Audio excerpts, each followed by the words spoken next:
Pandian store சீரியலில் அடுத்த வர எபிசோடில் வீட்டில் இருக்கிற எல்லாருமே உட்காந்து சாப்பிட்டுட்டு இருக்காங்க. அப்போ நம்ம பழனி இருந்துட்டு என் அக்காவோட கைப்பக்கத்தில் சாப்பிட்டு எத்தனை நாள் ஆச்சு. என் அக்காவோட கைப்பக்குவமே பக்குவம் தான், அவ்வளோ டேஸ்ட்டாக இருக்குது குழம்பு எல்லாமே அப்படின்னு சொல்லிட்டு நம்ம பழனி சொல்லிட்டு இருக்காங்க. அதுக்கு அடுத்ததாக பார்த்தீங்கன்னா, ஆமாம் இன்னைக்கு அத்தையோட குழம்பு ரொம்ப சூப்பராக இருக்குது அப்படின்னு சொல்லிட்டு ராஜி மீனா எல்லாருமே சொல்லிட்டு இருக்காங்க.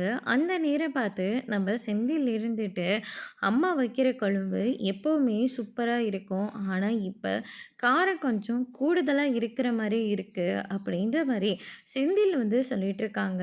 அதுக்கு அடுத்ததாக இதுக்கு ஆப்போசிட்டாக நம்ம பாண்டியன் இருந்துட்டு, ஆமாம்மா வேலை வெட்டிக்கு ஒழுங்காக போயிருந்தா சாப்பாடு சரியாக இருந்திருக்கும். எந்த ஒரு வேலை வெட்டிக்குமே போகாமல் வீட்டில் உட்காந்துக்கிட்டு தண்டச்சோறு சாப்பிட்டுட்டு இருந்தா இப்படி தான் கூடுதல் குறைவு எல்லாமே சொல்ல தெரியும் அப்படின்ற மாதிரி சொல்லிடுறாங்க.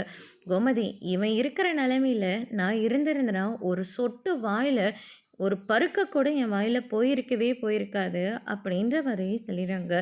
ஆனால் இவனால் எப்படி தான் இப்படி உட்காந்து கொட்டிக்க முடியுதோ தெரியல அப்படின்ற மாதிரி சொன்ன உடனே செந்தில் சாப்பிடாம அங்கேருந்து எந்திரிச்சு போயிடுறாங்க. பின்னாடியே மீனாவும் கிளம்பிடுறாங்க.